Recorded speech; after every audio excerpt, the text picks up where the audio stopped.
Hemos estado hablando de este tema, sufridos en la tribulación, porque a mí me gusta, hermanos, preparar a la iglesia para lo que viene. Y a la iglesia, seamos honestos, a la iglesia le espera una gran tribulación.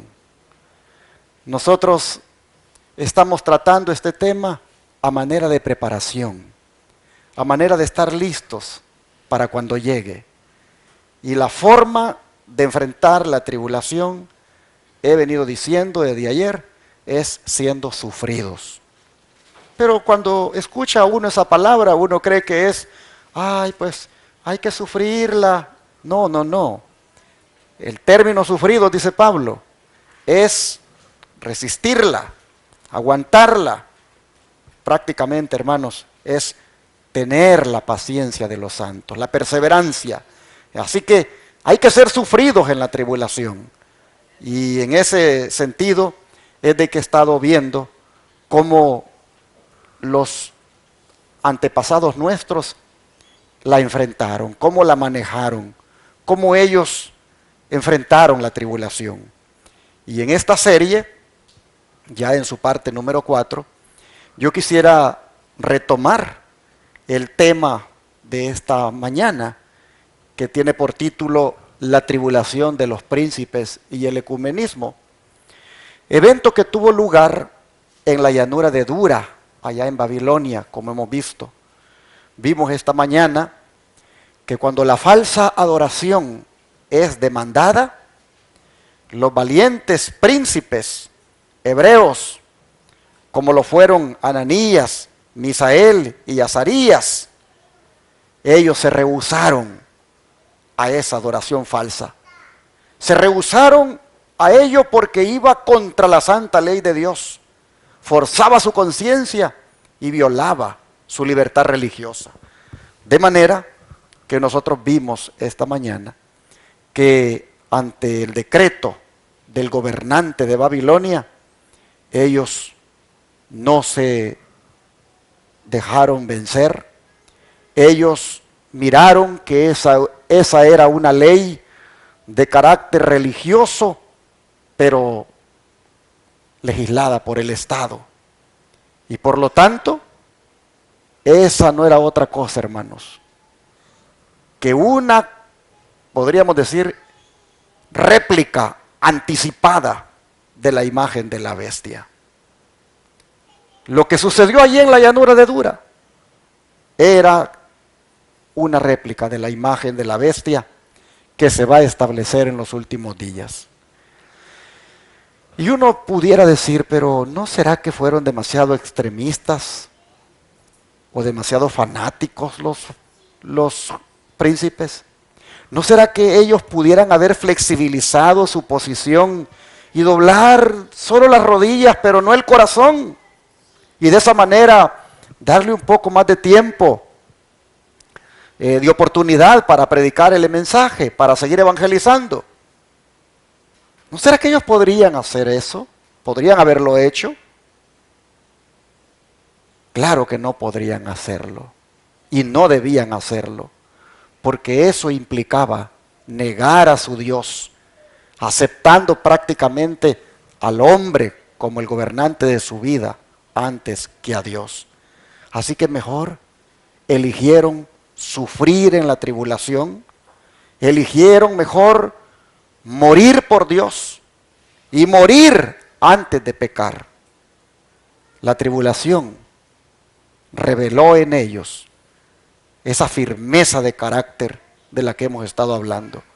De manera que la Escritura registra su prueba como algo sin precedentes, porque nunca se había mirado a alguien que fuera probado de esa manera. Vamos a leer nuevamente su prueba aquí en Daniel 3, versículo 19 al 23.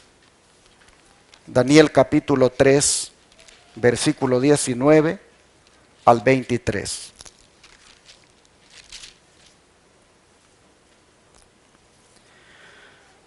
Dice que Nabucodonosor entonces se llenó de ira y se demudó el aspecto de su rostro contra Sadrach, Mesach y Abednego, y ordenó que el horno se calentase 7 veces más de lo acostumbrado. Y mandó a hombres muy vigorosos que tenía en su ejército que atasen a Sadrach, Mesach y Abednego para echarlos en el horno de fuego ardiendo. Entonces estos varones fueron atados con sus mantos, sus calzas, sus turbantes y sus vestidos, y fueron echados dentro del horno de fuego ardiendo. Y como la orden del rey era apremiante y lo habían calentado mucho, la llama del fuego mató a aquellos que habían alzado a Sadrach, Mesach y Abednego. Y estos 3 varones, Sadrach, Mesach y Abednego, cayeron atados dentro del horno de fuego ardiendo. Dije que esta es una prueba sin precedentes, una tribulación sin precedentes, porque no tenemos en la historia que hijos de Dios hayan pasado antes por esa prueba. Aquí nosotros, hermanos, vemos hasta dónde se vuelve de implacable la dureza de un hombre controlado por Satanás. Poco significó para Nabucodonosor ver morir a los hombres en formas tan horribles. Sin embargo, vino lo inesperado para él, porque cuando pensó que serían consumidos en el acto, miró algo especial. Versículo 24 y 25.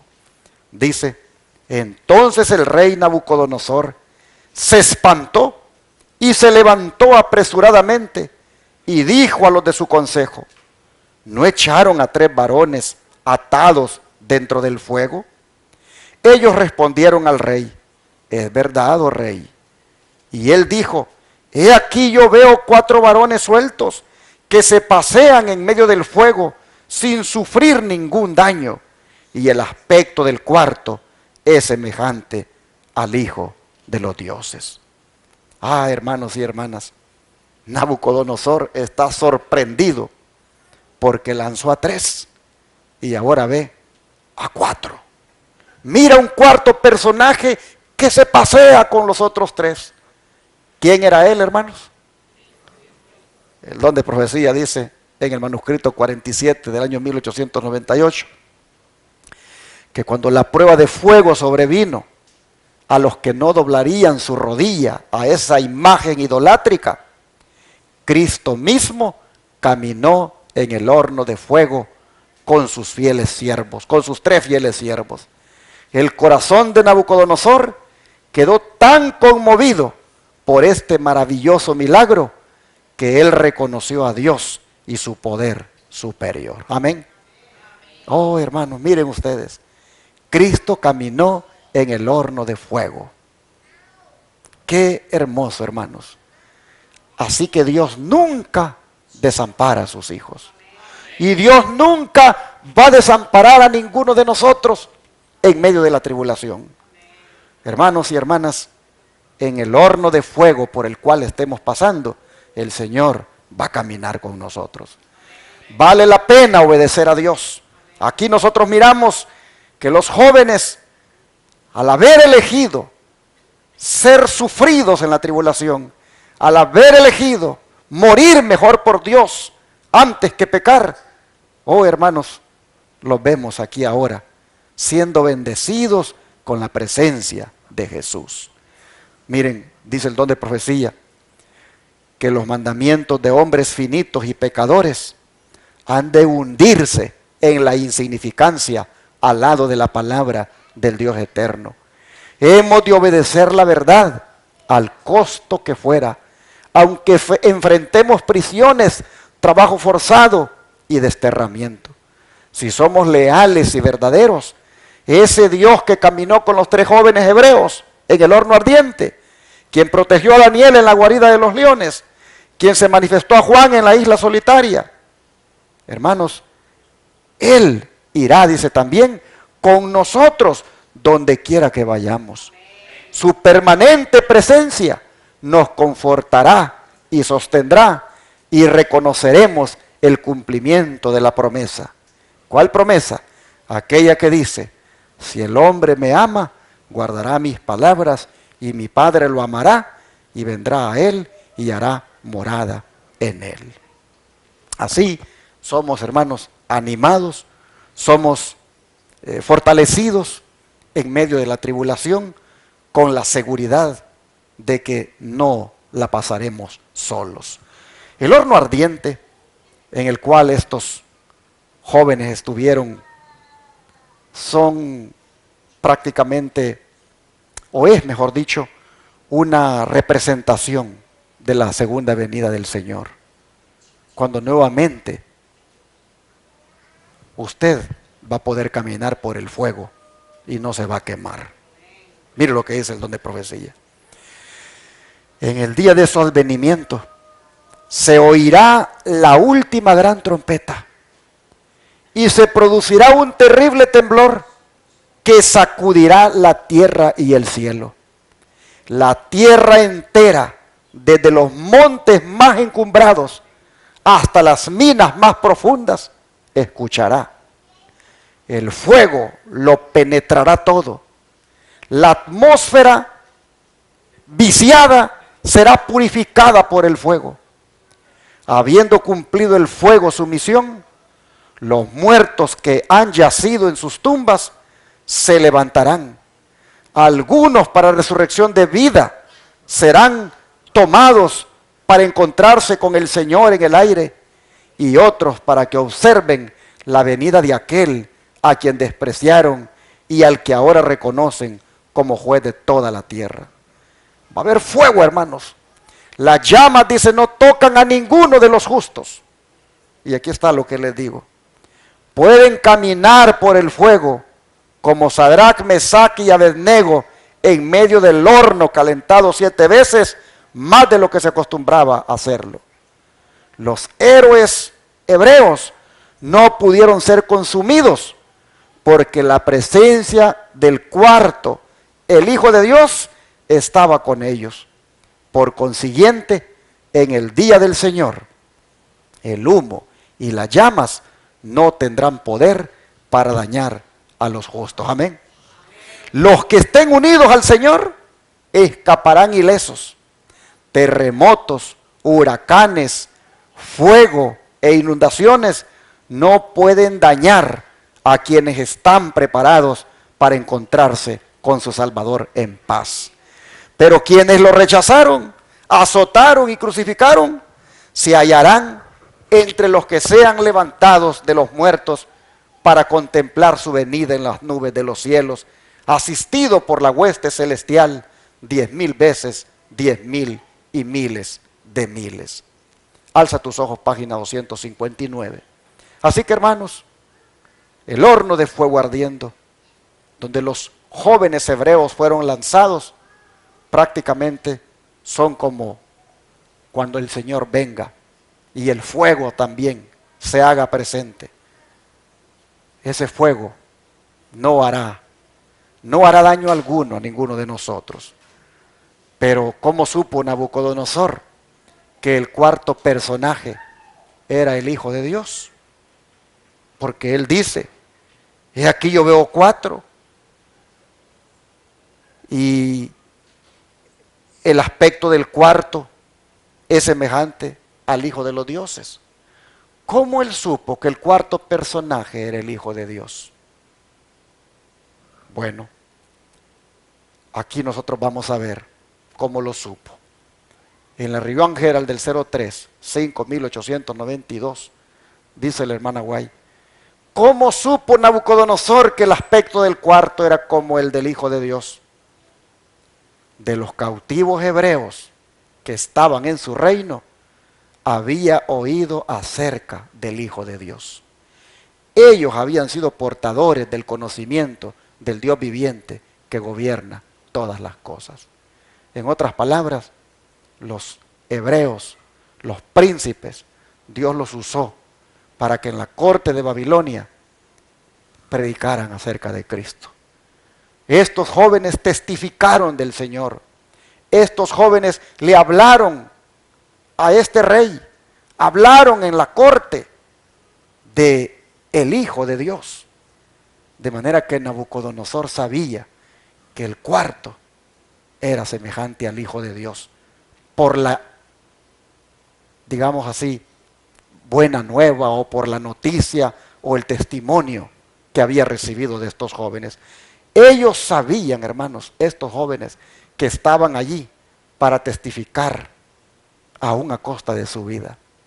Esta es una lección para que nosotros sepamos que donde Dios nos ponga, ahí tenemos que testificar, independientemente de las circunstancias.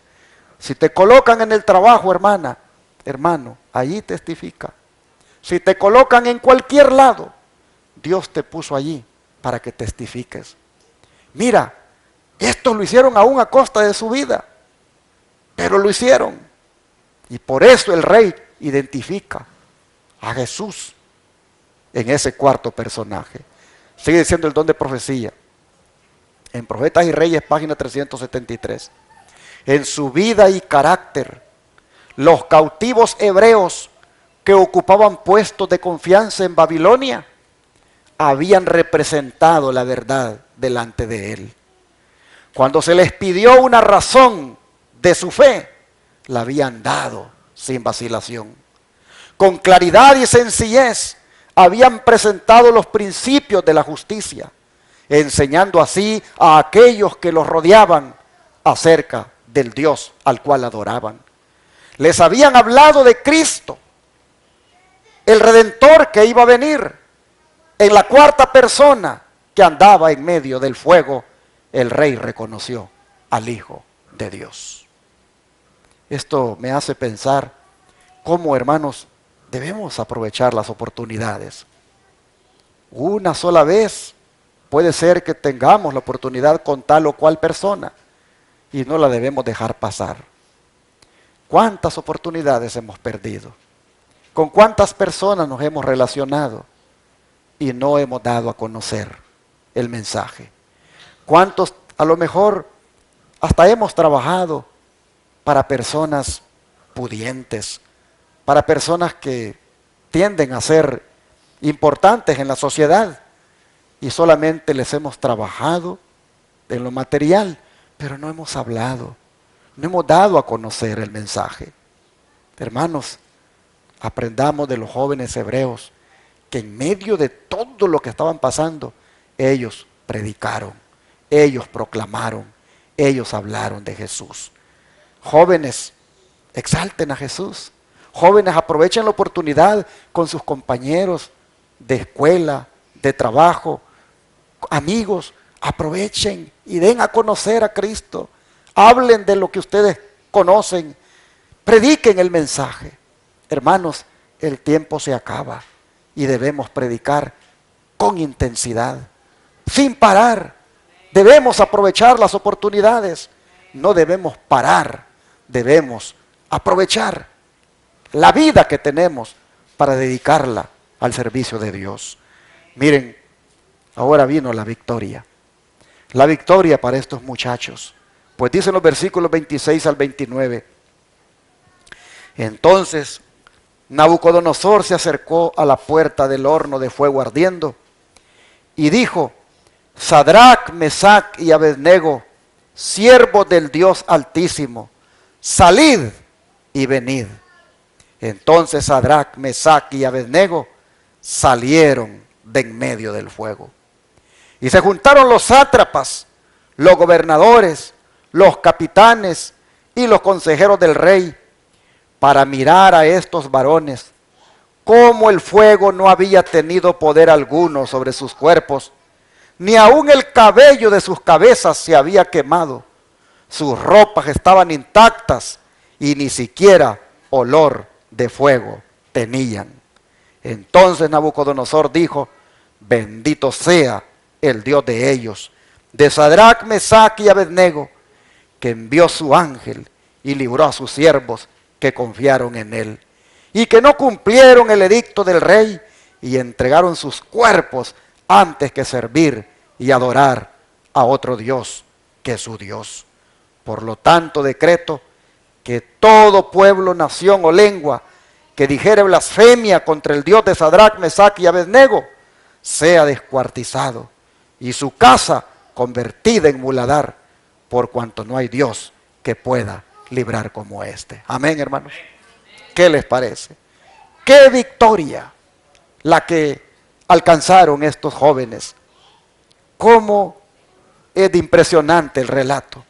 Me gusta la declaración: siervo del Dios Altísimo, porque reconoció que sobre todos los dioses solo hay uno, y es Jehová de los ejércitos. Reconoció que Dios es el alto, el Altísimo. Me gusta esa declaración porque reconocía que Dios es supremo sobre todos los ídolos, sobre todos los dioses. Pero también me gusta la declaración de ellos cuando dice que Dios, bueno, la declaración de él cuando dice que envió su ángel. Porque en esa declaración, envió su ángel, allí, hermanos, él está reconociendo a Cristo como el ángel de Jehová. Ese ángel de Jehová que acampa, dice, en derredor de los que le temen y los defiende. Así Nabucodonosor entendió que solo Cristo y no sus dioses están más cerca que nunca de sus seguidores cuando pasan por tribulación. Porque mientras a sus soldados las llamas los devoró, a estos jóvenes príncipes dice que ni siquiera olor a fuego tenían. ¿Por qué? Porque Cristo los había protegido. Oh, hermanos, los dioses no libran de tribulación, solo el Señor. Mire lo que dice Isaías en relación a estos dioses. Isaías 46, versículo 6 al 8. Isaías 46, versículo 6 al 8.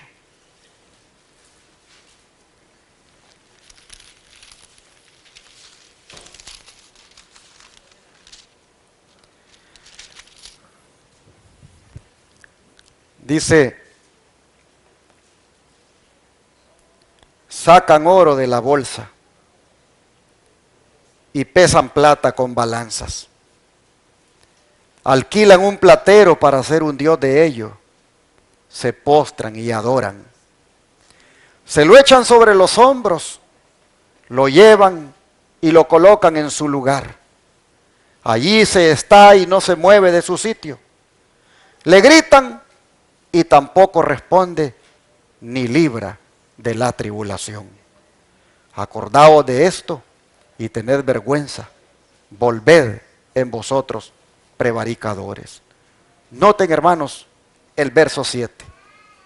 Dice: se lo echan sobre los hombros, lo llevan y lo colocan en su lugar. Allí se está y no se mueve de su sitio. Le gritan y tampoco responde ni libra de la tribulación. Efectivamente, los dioses no libraron a los soldados de Nabucodonosor. Los dioses de Babilonia no tuvieron poder para librarles de la tribulación cuando las llamas los devoraron. Los dioses, dice, se les puede gritar, se les puede hablar y ellos no actúan. Ellos ni libran, ni responden y no pueden ser un pronto auxilio en las tribulaciones. Así que somos afortunados nosotros somos bendecidos con tener un Dios como el Dios que tenemos. Porque el Dios que tenemos, Él es el único que libra de la tribulación. Pues dice que Él es nuestro pronto auxilio en las tribulaciones, por lo tanto, no temeremos. Hermanos y hermanas, nosotros hemos visto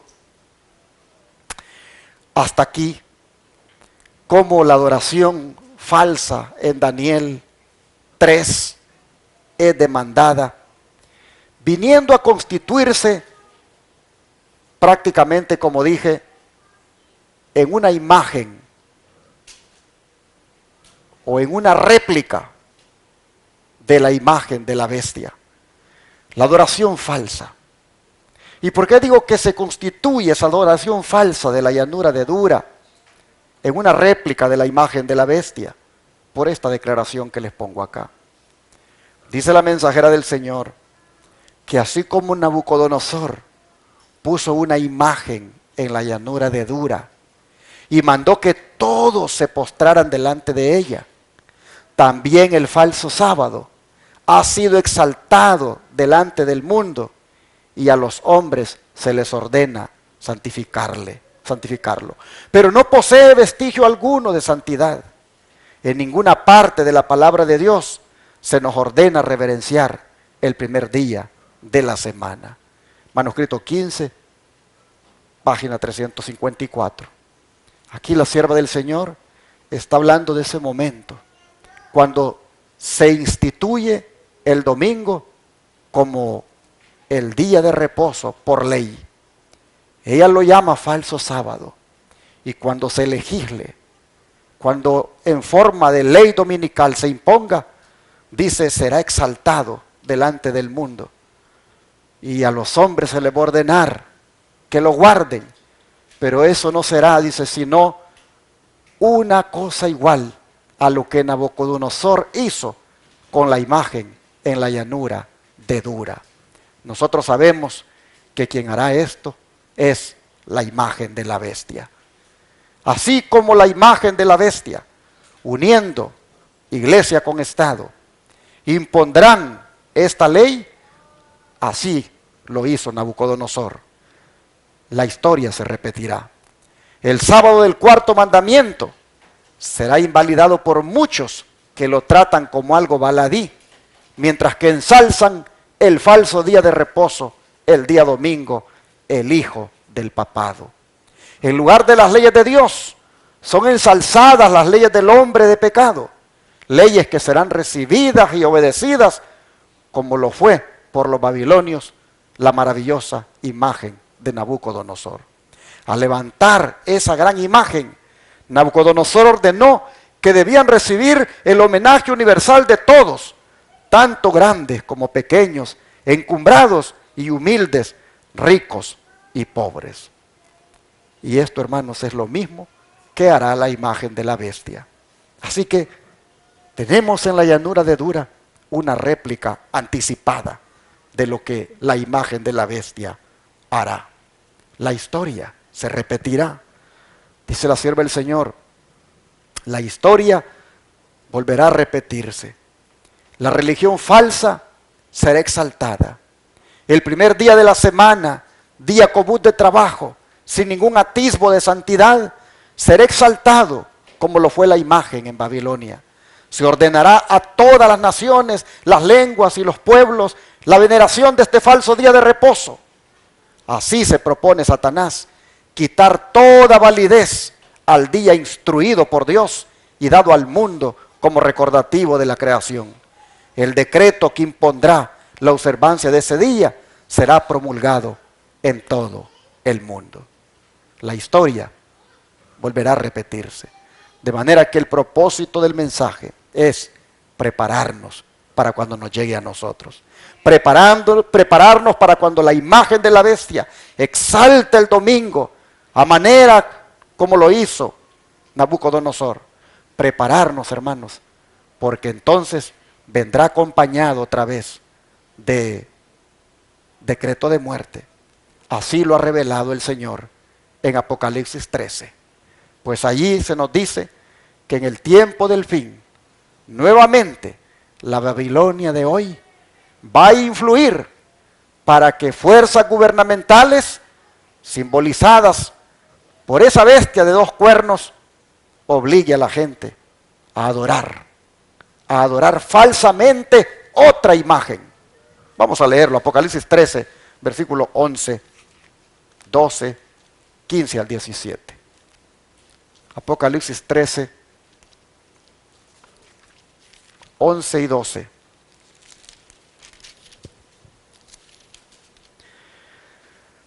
Después vi otra bestia que subía de la tierra y tenía dos cuernos semejantes a los de un cordero, pero hablaba como dragón.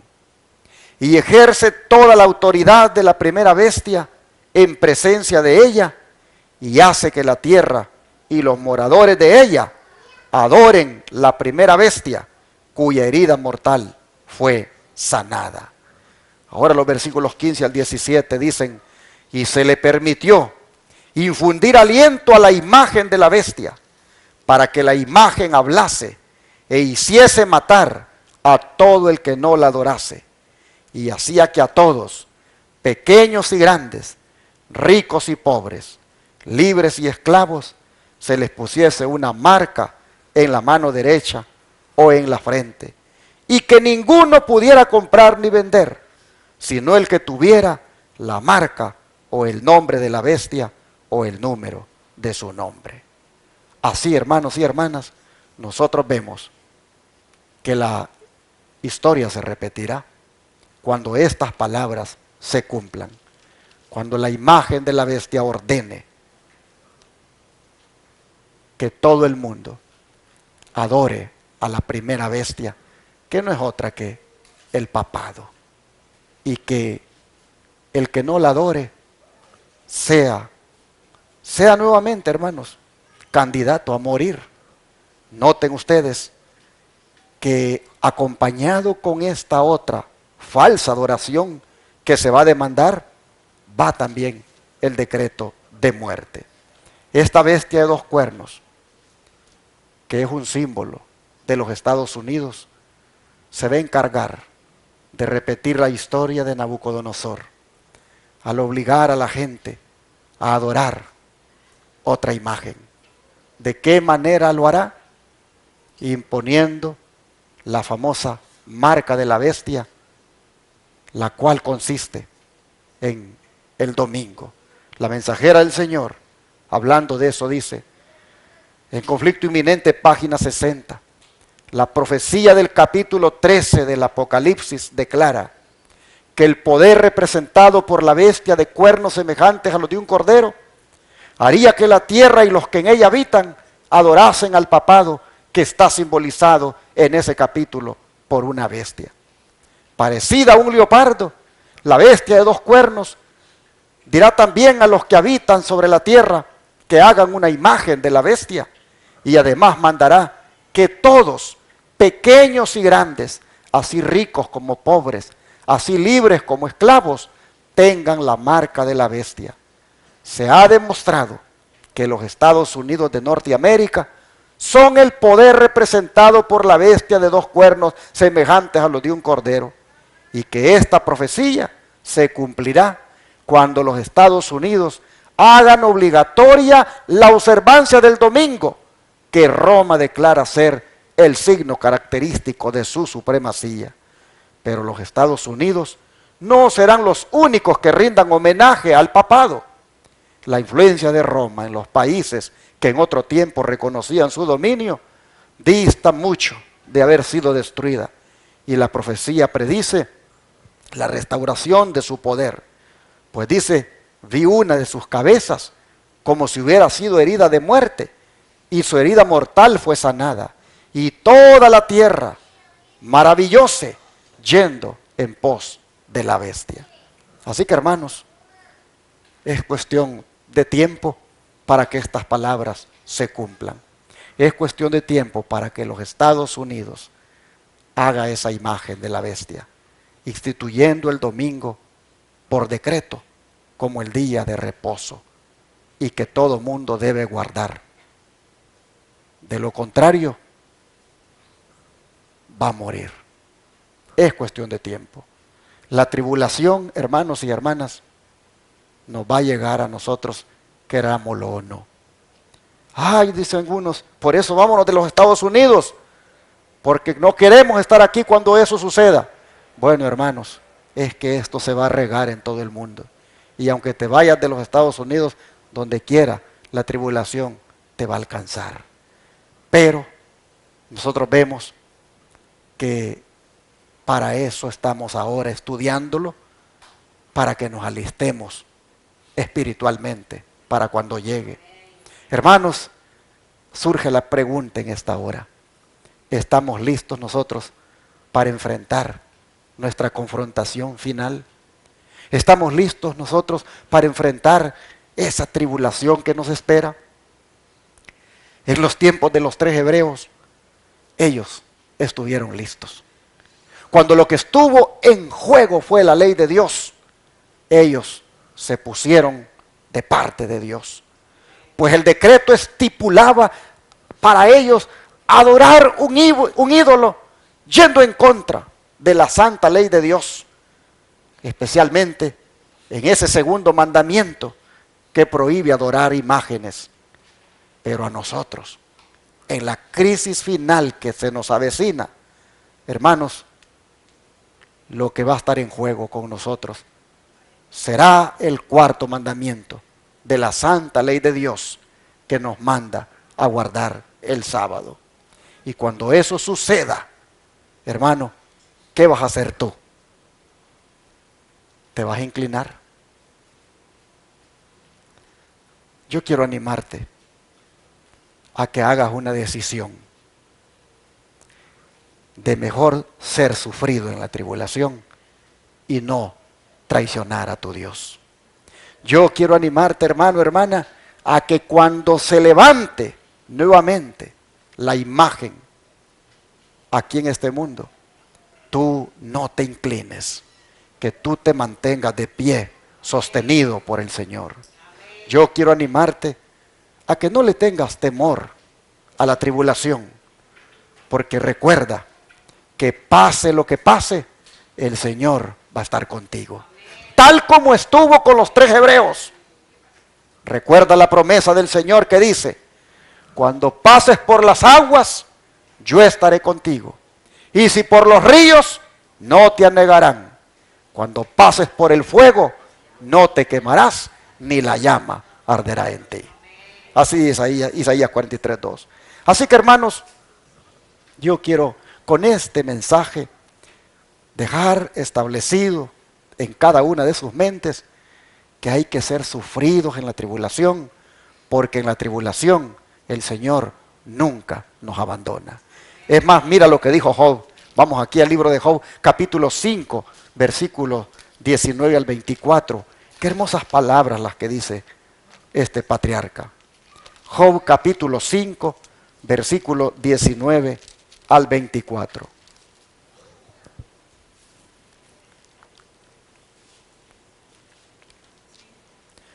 Job 5, versículo 19 al 24, dice este siervo de Dios.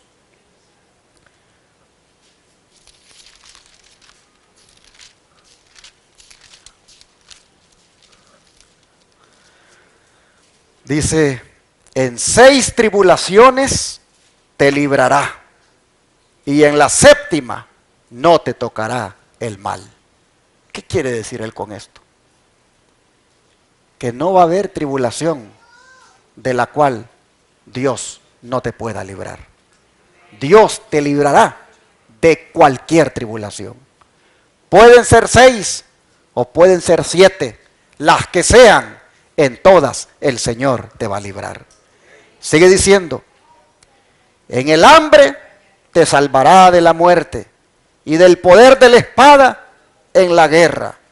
Del azote de la lengua serás encubierto. No temerás la destrucción cuando viniere. De la destrucción y del hambre te reirás y no temerás de las fieras del campo. Pues aún con las piedras del campo tendrás tu pacto y las fieras del campo entrarán en paz contigo. Sabrás que hay paz en tu tienda. Visitarás tu morada y nada te faltará. Con semejante promesa, yo creo, hermanos, que no hay que tener temor. Pero eso sí, digamos como los hebreos, si nos libra, gloria a Dios. Y si no nos libra, tampoco adoraremos falsamente el día de reposo falso, porque escogeremos ser mejor sufridos en la tribulación. Dice el don profético, Dios quiere que los jóvenes lleguen a ser hombres de mente seria, a estar preparados para la acción en su noble obra y a ser aptos para llevar responsabilidades. Dios llama a jóvenes de corazón incorrupto, fuertes y valientes, decididos a pelear varonilmente en la lucha que les espera para que glorifiquen a Dios y beneficien a la humanidad. Consejos para la Iglesia, página 337. Hermanos, el Señor me puso en mi corazón traer esta serie y enfocada en los jóvenes, porque cuando hablábamos con el pastor Cervantes, él me decía, háblele a los jóvenes. Y cuando yo me quedé pensando hablarle a los jóvenes, bueno, qué mejor hablarle a los jóvenes que de lo que viene, y qué mejor que decirles de cómo otros jóvenes se prepararon, de cómo otros jóvenes la pasaron, de cómo otros jóvenes enfrentaron la tribulación, de manera que no podía venir aquí con esos temas para jóvenes donde nos reímos, donde estamos ahí pues enfocados en los sentimientos, en las emociones, sino que consideré mejor preparar a los jóvenes para lo que viene. A los jóvenes de edad y a los jóvenes de corazón como los adultos. Hermanos y hermanas, el Señor quiere que lleguemos, dice, a ser de mente seria y a estar preparados. A tener ese corazón, hermanos, incorrupto, fuerte y valiente. Y estar decididos a pelear varonilmente en la lucha. Peleando de rodillas, peleando la batalla de la fe, peleando, hermanos, en cuanto a lo que Dios nos ha enseñado. Que Dios bendiga a los jóvenes que hay en esta iglesia. Que Dios bendiga a los hermanos adultos de esta iglesia. Hermanos y hermanas, que los temas que hemos oído relacionados con la tribulación nos lleven a la decisión de ser fieles al Señor y que todos hagamos la misma decisión de los príncipes, es decir, elegir ser sufridos en la tribulación. ¿Cuántos de ustedes quisieran orar para que Dios les ayude a elegir ser sufridos en la tribulación? ¿Quisieran arrodillarse conmigo para pedir a Dios la ayuda?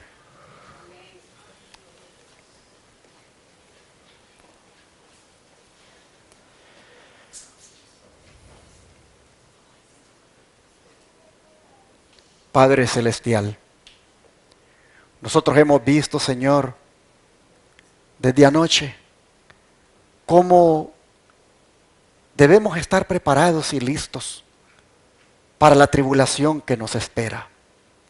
Sabemos, Padre, que una gran tribulación se avecina, pero también sabemos que un día, si somos fieles, y si elegimos ser sufridos en la tribulación, sabemos que un día estaremos con ropas blancas.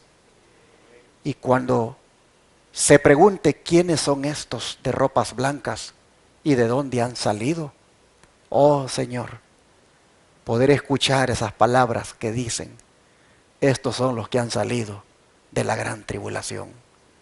Lavaron sus vidas en la sangre del Cordero, fueron fieles y por eso están aquí. Señor, te rogamos que finalmente nosotros seamos liberados. Nosotros seamos, Señor, nuevamente, como los príncipes hebreos, seamos nuevamente acompañados por ti en la tribulación. Te rogamos, Padre, que ninguno de nosotros te vaya a fallar, que ninguno de nosotros se vaya a cobardar, que ninguno de nosotros, cuando vea ese decreto de muerte, cuando vea que no podrá comprar ni vender, a menos que tenga esa marca de la bestia, como es el falso día de reposo, que ninguno de nosotros, Señor, se vaya a amedrentar, y que más bien elijamos, como los príncipes hebreos, mantenernos del lado de la verdad. Ayúdanos, Padre, provéete de nosotros, soldados varoniles, soldados henchidos de valor, provéete de nosotros, oh Señor, esos jóvenes, esos hermanos que testificarán en la última hora con denuedo.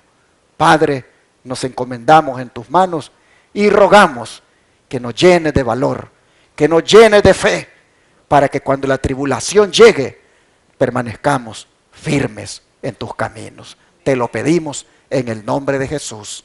Amén. ¿Qué les parece si cantamos nuevamente el himno En la mansión de mi Señor? Puestos de pie, el himno 314. Himno 314.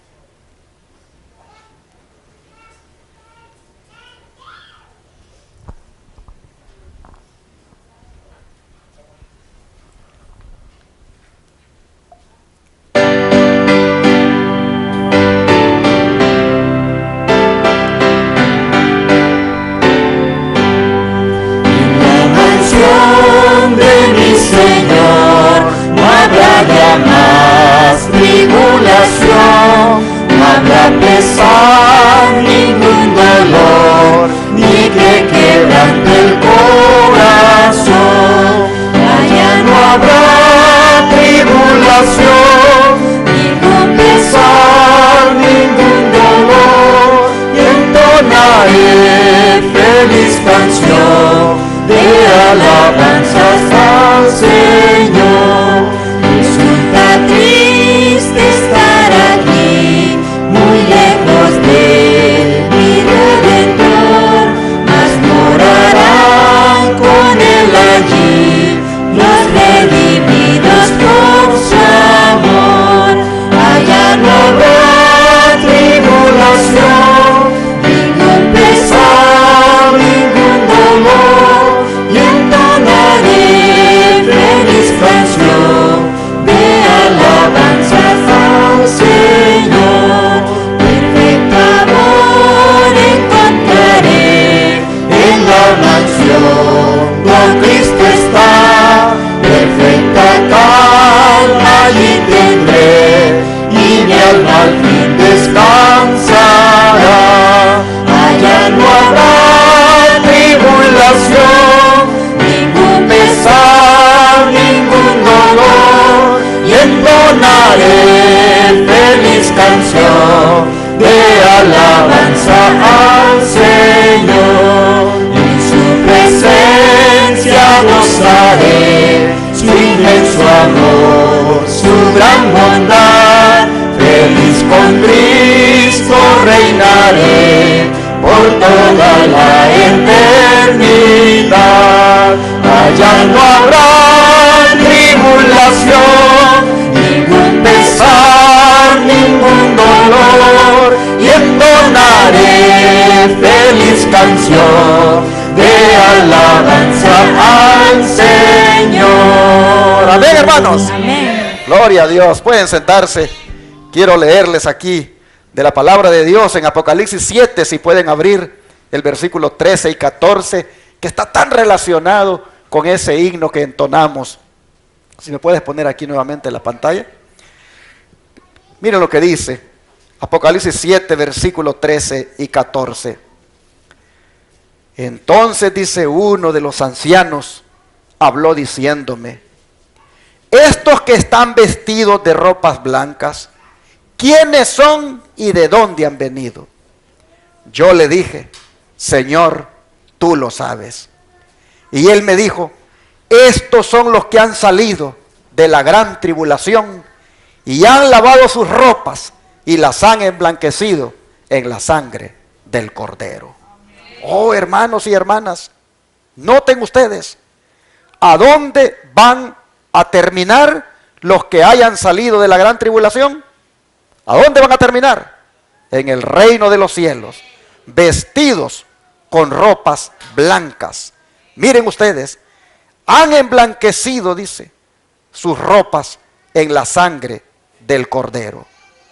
Yo creo, hermanos, que esto nos debe motivar a nosotros a salir victoriosos, a predicar el mensaje sin temor. Dice el Conflicto de los Siglos, una cita que tengo acá: en todo tiempo los elegidos del Señor fueron educados y disciplinados en la escuela de la prueba. Lo hemos visto con los jóvenes hebreos. Por causa de Jesús sufrieron oposición, odio y calumnias. Le siguieron a través de sus luchas dolorosas.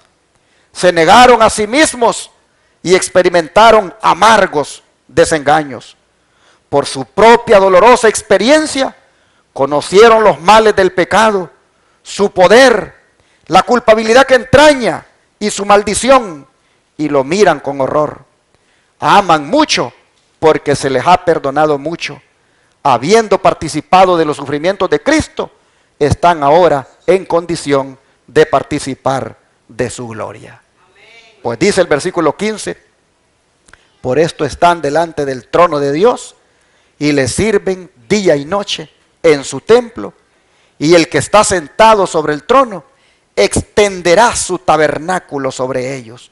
Ya no tendrán hambre ni sed, y el sol no caerá más sobre ellos, ni calor alguno, porque el Cordero que está en medio del trono los pastoreará y los guiará a fuente de agua de vida, y Dios enjugará toda lágrima de los ojos de ellos. Oh, hermanos, en esto vamos a terminar todos los atribulados en este mundo, en esta victoria, en esta gran dicha. Yo creo, hermanos, que cuando estemos aquí, vamos a ver que todo aquello que sufrimos, todas aquellas pruebas, realmente no fueron nada. Con este eterno peso de gloria, como el apóstol Pablo le llama, a la bendición, hermanos, nosotros miraremos que no pasamos realmente por cosas tan difíciles cuando ya veamos lo más grande que tendremos y que disfrutaremos. Estos son los que han salido de la gran tribulación. ¿Cuál tribulación? La tribulación que hará la bestia y su imagen sobre el pueblo de Dios. Yo quiero ahora hablarles en los pocos minutos que nos quedan sobre un compañero de tribulación que también es un ejemplo. Si Daniel y sus compañeros fueron un ejemplo, Juan, él no se queda atrás. Mire lo que dice la Escritura en Apocalipsis 1, versículo 9. Apocalipsis 1, verso 9. Dice: yo, Juan, vuestro hermano, y copartícipe vuestro, ¿en qué cosa, hermanos? En la tribulación, en el reino y en la paciencia de Jesucristo. Estaba en la isla llamada Patmos por causa de la palabra de Dios y el testimonio de Jesucristo. Miren ustedes, ¿a dónde estaba? En esa isla llamada Patmos. No estaba de turista, estaba allí exiliado. Estaba allí, hermanos, por la fuerza. Prácticamente lo quitaron de su lugar donde él disfrutaba con los hermanos. Lo separaron de sus parientes, lo separaron de sus amigos y prácticamente lo mandaron allí en forma de castigo para que muriera de soledad. Pero vean ustedes, él dice: estuve allí por causa de Jesucristo. Estuve allí por el testimonio. Estuve allí por causa de la palabra del Señor. Por eso estuve allí, experimentando esa tribulación. Este Juan no es otro que el discípulo amado de Jesús, aquel que se reclinaba en su pecho, es decir, uno de los 12 apóstoles. Muy amigo de Jesús fue, muy en el pecho de Jesús se reclinó. Sin embargo, Jesús no le impidió y no le evitó que pasara por tribulación. Porque el Señor no le ha prometido a nadie que no va a pasar por pruebas o que no va a pasar por tribulación. No le ha prometido nada de eso el Señor. Solo ha prometido que en medio de la prueba y en medio de la tribulación, Él nos va a acompañar. Así que, hermanos, Juan, miren ustedes cómo se identifica. Él se identifica como hermano y compañero en la tribulación.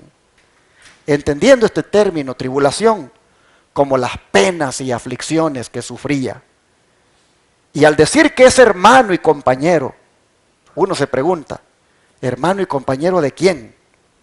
Bueno, tanto de los otros hermanos de la iglesia primitiva que sufrían con persecución como él, como también de nosotros, que está profetizado que igual vamos a padecer.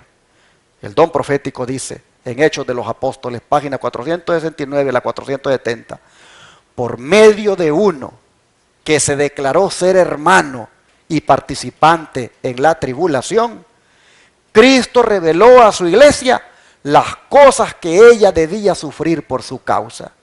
Al penetrar con su vista a través de largos siglos de tiniebla y superstición, el anciano desterrado vio a multitudes sufrir el martirio por causa de su amor hacia la verdad. Así que él es compañero y hermano de los que ya sufrieron la tribulación y de los que la vamos a sufrir. Pues claramente dice que él miró a lo largo de los siglos cómo la iglesia, cómo muchos inclusive sufrirían el martirio. Juan, hermanos, se identifica con nosotros esta tarde. Juan se identifica con la iglesia de Cristo en el tiempo del fin. Y con sus palabras nos dice, hermanos, que no la vamos a tener fácil. Que conforme el conflicto de las fuerzas del bien y del mal se haga más fuerte, nosotros vamos a sufrir la tribulación. Pero estamos viéndolo como advertencia para que nos preparemos y para que no nos tome por sorpresa. No os sorprendáis, dice el apóstol, por la prueba que os ha sobrevenido, como que si fuera una cosa extraña. Ya lo sabías. Ya sabías que esto es necesario para que desarrolles paciencia, para que desarrolles perseverancia. Hermanos, estas advertencias han sido dadas también por otros siervos de Dios, como el apóstol Pablo, cuando dijo aquí en Hechos 14, versículo 22, lo siguiente. Hechos 14, verso 22.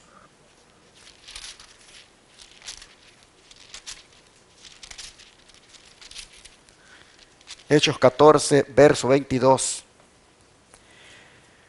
Dice, confirmando los ánimos de los discípulos, exhortándoles a que permanecieran en la fe y diciéndoles, es necesario que a través de muchas tribulaciones entremos en el reino de Dios. Aquel que quiera ir al cielo sin pasar por tribulaciones, no va a ir.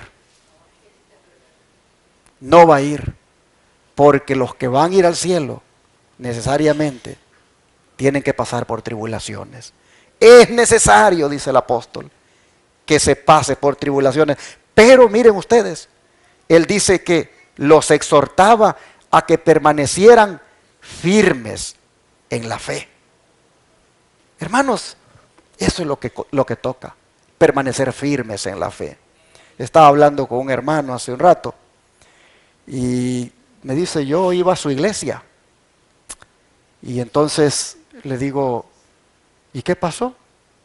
No, dice, ya no fui porque no me gustó que alguien allí me llamó la atención. ¿Y qué le dijeron? Pues yo, dice, acostumbraba a quitarme los zapatos en la iglesia. Y el diácono se acercó a mí y me reprendió. Y me dijo que me pusiera los zapatos. Y no me gustó y por eso ya no volví. Hermanos, tan fácil abandonar la fe, tan delicados, que no podemos permitir que nadie nos dé un consejo, que nadie nos llame la atención y por eso abandonamos la fe. Tan cobardes somos que una cosita de esas nos saca corriendo. Oh, hermanos, no estamos entonces preparados para lo que viene. Miren, hermanos, aquí todos somos seres humanos y todos tenemos defectos y nos podemos equivocar en el trato unos con otros. Pero ¿por qué un hermano no te trató bien? ¿Por qué un hermano no te saludó? ¿Por qué un hermano no te habló? ¿Por eso tú ya no vas a venir a la iglesia? ¿Por eso tú vas a abandonar la fe? Entonces, ¿qué clase de preparación tienes para la tribulación? No, hermanos. Si esas cositas te sacan corriendo, piensa entonces cuando venga lo peor. Aquí está diciendo Pablo, tribulaciones son las que vienen. Y es necesario que pasemos por ellas para entrar al reino de Dios. Pero hay que permanecer, dice, en la fe. Miren, ¿cuántos cristianos sufrieron cuando la iglesia primitiva se estableció? ¿Cuánto cristiano padeció tribulaciones de las cuales nosotros no tenemos la mínima idea? Apenas se nos ha dibujado lo que ocurría en el Coliseo romano en los días de Nerón, cuando las fieras salvajes eran sueltas para comerse vivos a los cristianos, o cuando estos eran crucificados. La iglesia primitiva, hermanos, no escapó a las más fieras persecuciones, como tampoco escapó la iglesia de la Edad Media, y tampoco va a escapar la iglesia remanente cuando no se deje poner la marca de la bestia. Y alguien podría decir que esto no es conveniente hablar porque esto no fortalece los ánimos de los hermanos. ¿Qué es más? Hasta se puede alguien desanimar. Pero no, hermanos. Ya dije ayer que cuando se mira la tribulación desde la perspectiva profética, más bien esta es la oportunidad para demostrar firmeza de carácter. Al contrario, hermanos, hablar de estas cosas nos permite calcular el costo de nuestra fe. Además, Jesús mismo dijo que como discípulos de Él estuviéramos dispuestos a tomar ¿qué cosa? Su cruz. ¿Y qué significa eso? Significa estar dispuestos al sacrificio. Significa estar dispuestos a morir si es posible. Hoy estamos aquí, hermanos, miren, tranquilos, adorando a Dios. No hay persecución. No se nos ha dado ni siquiera un empujón por predicar, mucho menos un golpe. Pero si entendiéramos lo que Jesús dijo, ¿qué quiso decirnos con eso de tomar la cruz? Hermanos, nos prepararíamos para lo que viene. No se nos olvide que habrá una furia contra el remanente, porque aquel sabe que le queda poco tiempo y ha descendido, dice, con grande ira. Oh, hermanos, no se nos olvide también lo que Pablo le dijo a Timoteo, que si sufrimos por él, también vamos a reinar por él. En otras palabras, habrá galardón. Juan, en su tribulación en Patmos, dice que él estaba en esa isla por causa de la palabra de Dios y del testimonio de Jesucristo. Es decir, Juan fue un testigo de Cristo. Fue un predicador de la verdad. Y eso era delito en aquel tiempo. Esos eran los días cuando gobernaba el emperador romano Domiciano y no había libertad religiosa. Pero aún así, Juan se atrevió a predicar. ¿Quiénes habían dado inicio a la tribulación de Juan? ¿Saben quiénes? Los mismos de su pueblo. Los mismos israelitas. Los que decían ser del pueblo profeso de Dios de aquellos días. Ellos mismos habían dado inicio a la tribulación. Porque ellos mismos lo habían acusado. Vean lo que es el don profético. Los gobernantes judíos estaban llenos de amargo odio contra Juan por su inmutable fidelidad a la causa de Cristo. Declararon que sus esfuerzos contra los cristianos no tendrían resultado mientras el testimonio de Juan repercutiera en los oídos del pueblo. Para conseguir que los milagros y enseñanzas de Jesús pudieran olvidarse, había que acallar la voz del valiente testigo. Con este fin, Juan fue llamado a Roma para ser juzgado por su fe. Allí, delante de las autoridades, las doctrinas del apóstol fueron expuestas erróneamente. Testigos falsos le acusaron de enseñar herejías sediciosas con la esperanza de conseguir la muerte del discípulo. Juan se defendió de una manera clara y convincente, y con tal sencillez y candor que sus palabras tuvieron un efecto poderoso. Sus oyentes quedaron atónitos ante su sabiduría y elocuencia.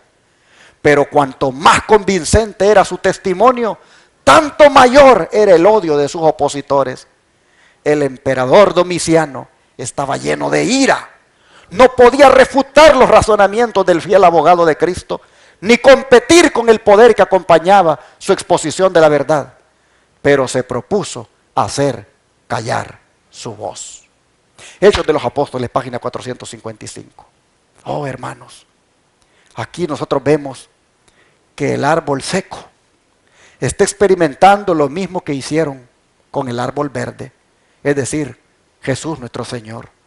Noten, la persecución dio inicio por parte de los mismos paisanos judíos de Juan. Fueron ellos los que lo entregaron a las autoridades romanas, igual como hicieron con Jesús. Pero a Juan esto no lo tomó por sorpresa, pues su maestro ya se lo había advertido. Leamos en Marcos capítulo 13, verso 9. Marcos capítulo 13, verso 9.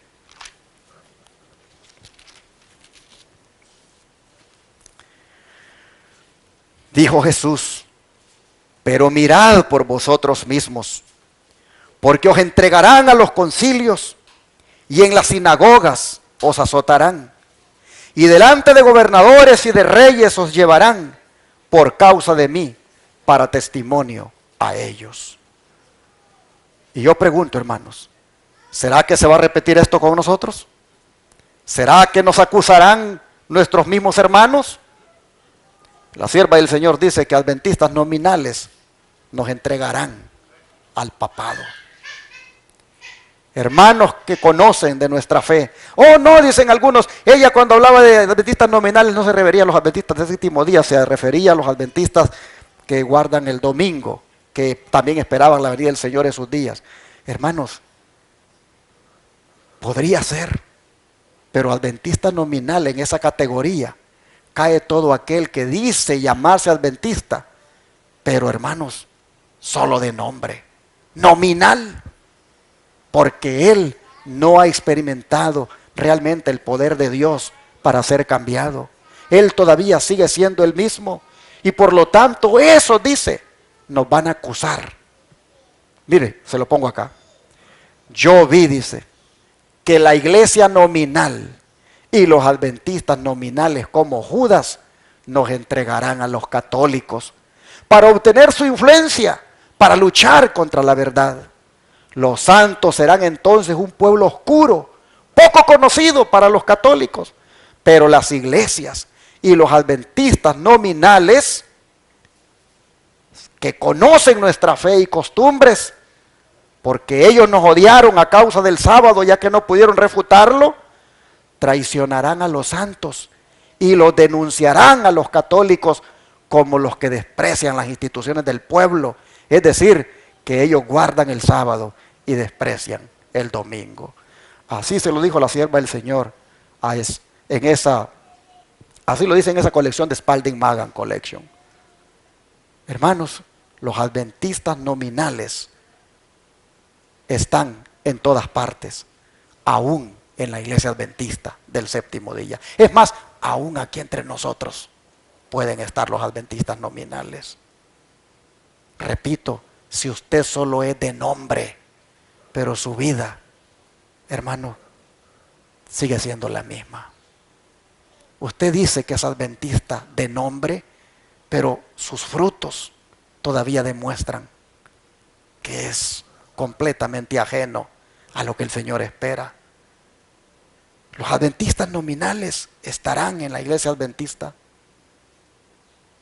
¿Cómo podría decir usted? Bueno, dice el Señor, tiene una controversia con su pueblo profeso en estos últimos días. En esta controversia, hombres en las posiciones de responsabilidad tomarán un curso directamente opuesto al seguido por Nehemías. Ellos no solo ignorarán y despreciarán el sábado, sino que también intentarán mantenerlo alejado de los demás, enterrándolo bajo la basura de costumbres y tradiciones.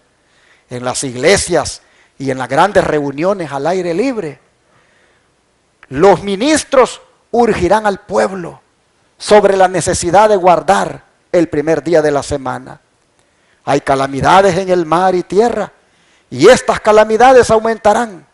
Un desastre seguirá al otro, y la pequeña hueste de concienzudos observadores del sábado serán señalados como los que están trayendo la ira de Dios en el mundo por su descuido del domingo.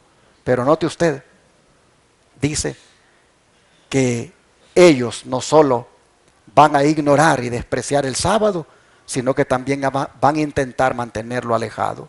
O sea, hermanos, que la entrega de la que hablaba la otra cita será promovida por líderes del Israel moderno.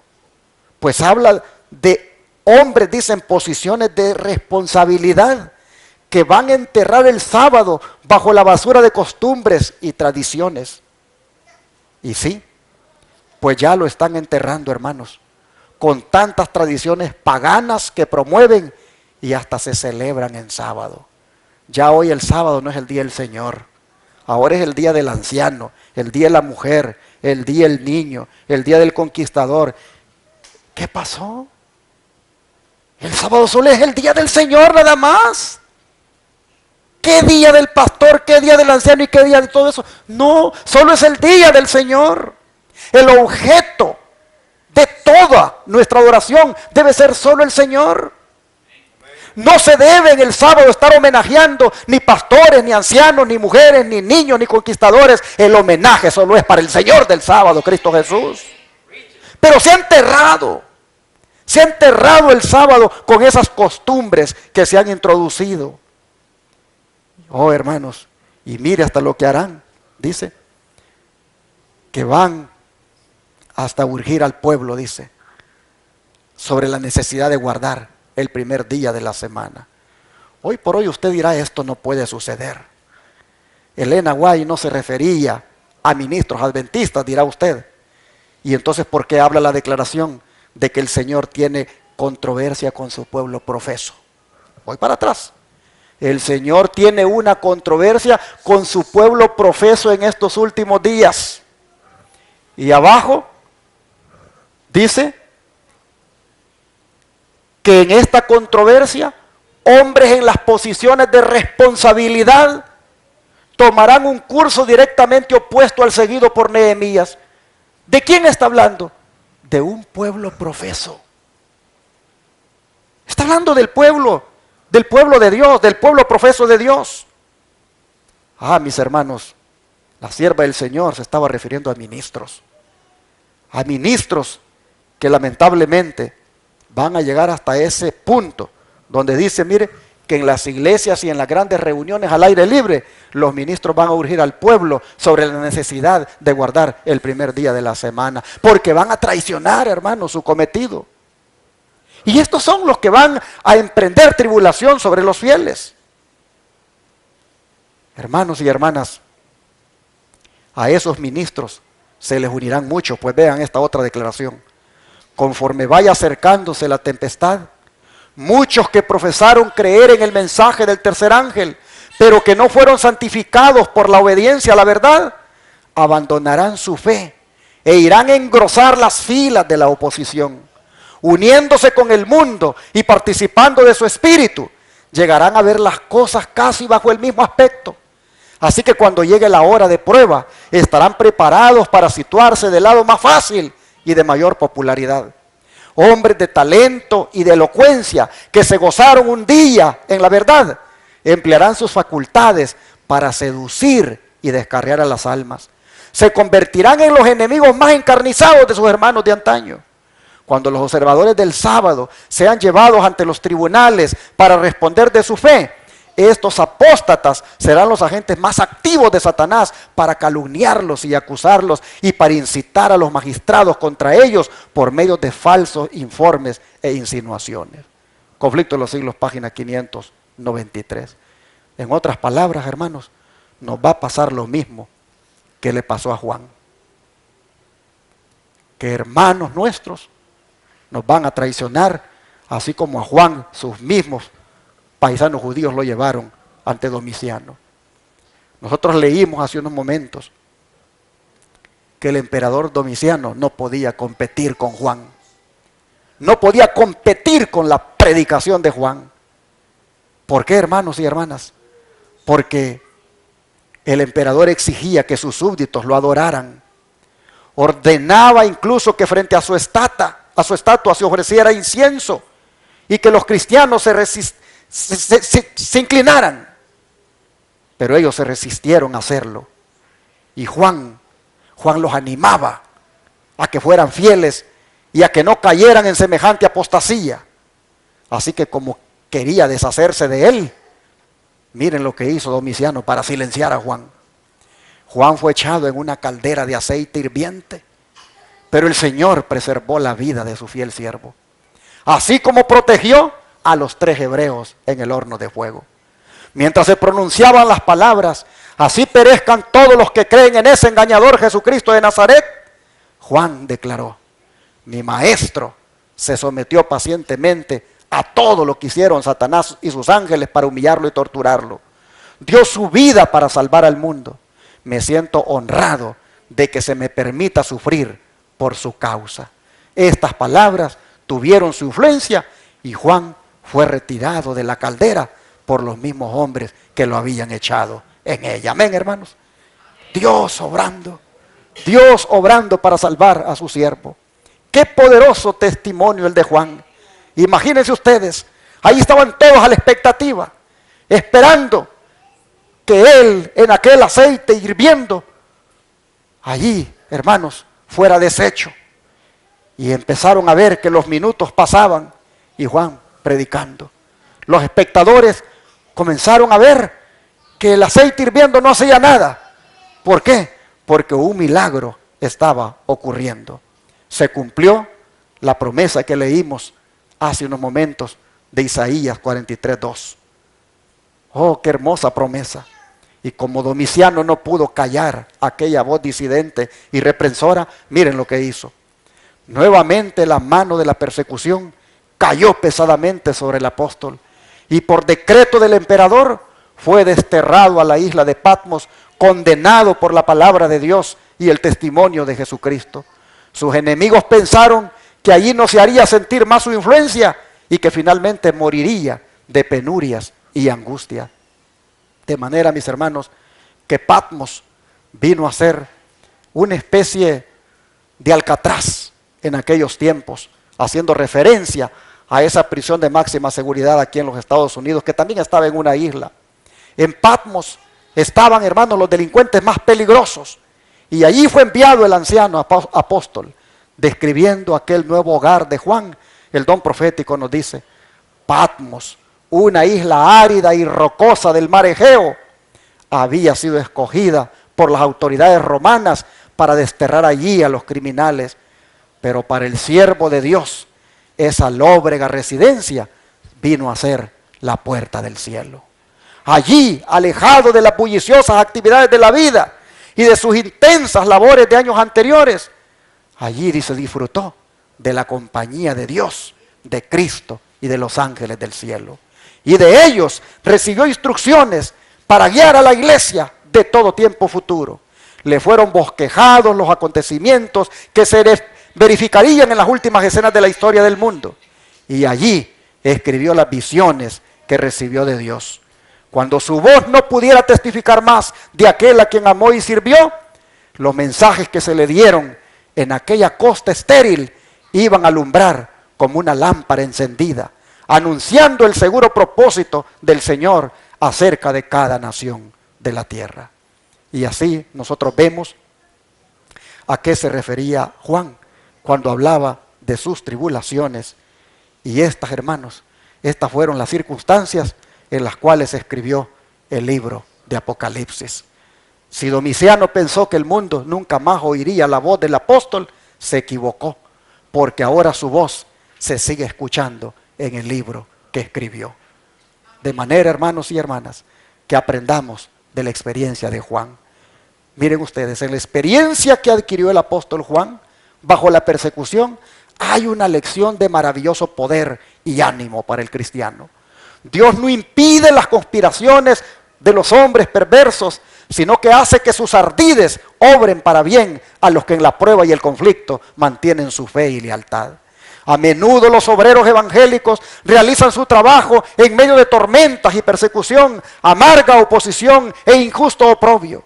En momentos tales, recuerden que la experiencia que se adquiere en el horno de la prueba y aflicción vale todo el dolor que costó. Así Dios acerca a sus hijos a sí mismo para poder mostrarles sus debilidades en contraste con su fortaleza. Les enseña a apoyarse en Él. Así los prepara para afrontar emergencias, para ocupar puestos de confianza y para cumplir el gran propósito para el cual les concedió sus poderes. Pero ¿qué más nos enseña la experiencia de Juan? Que en todos los tiempos los testigos señalados por Dios se han expuesto al vituperio y la persecución por amor a la verdad. Y comienza a darnos una lista. José fue calumniado y perseguido porque mantuvo su virtud e integridad. David, el mensajero escogido de Dios, fue perseguido por sus enemigos como una fiera.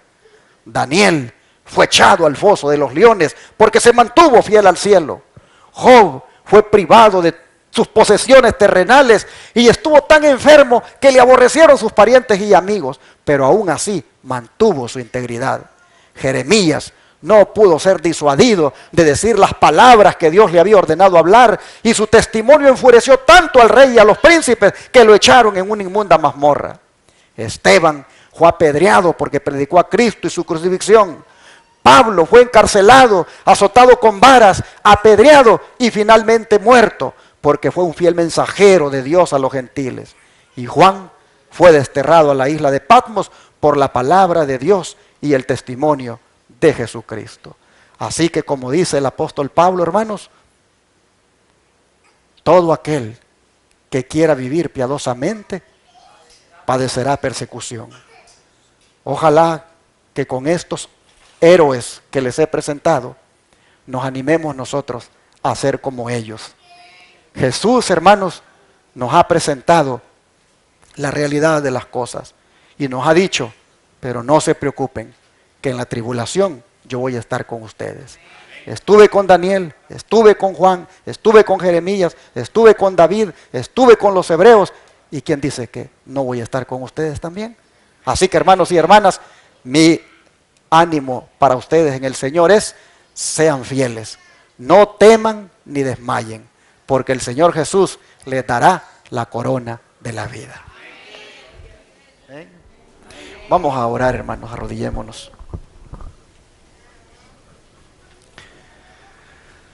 Amante Padre, te damos gracias, Señor, por este sábado de preparación espiritual que hemos tenido, por este sábado de preparación de cara a lo que ha de venir. Señor, te rogamos que ninguna palabra que se habló aquí caiga en el vacío, que haga la obra que tú quieres en los corazones de los que han oído, que jóvenes y adultos elijamos prepararnos, ser sufridos en la tribulación, estar listos para enfrentarla, siendo fieles a ti solamente. Ayúdanos, Señor, a que este mensaje de este fin de semana quede impregnado en nosotros y decidamos, como Daniel en nuestra mente, no traicionar los principios, no contaminarnos, sino mantenernos sin mancha a través de la sangre de Cristo. Gracias, Señor.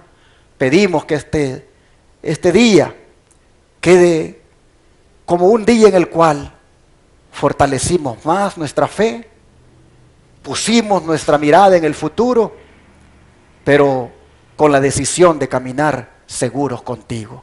Te rogamos que esta semana sea una semana llena de bendición, donde tú nos prosperes, nos bendigas, pero donde nosotros no podamos vivir sin ti, donde nosotros lo primero que deseemos todos los días sea relacionarnos contigo.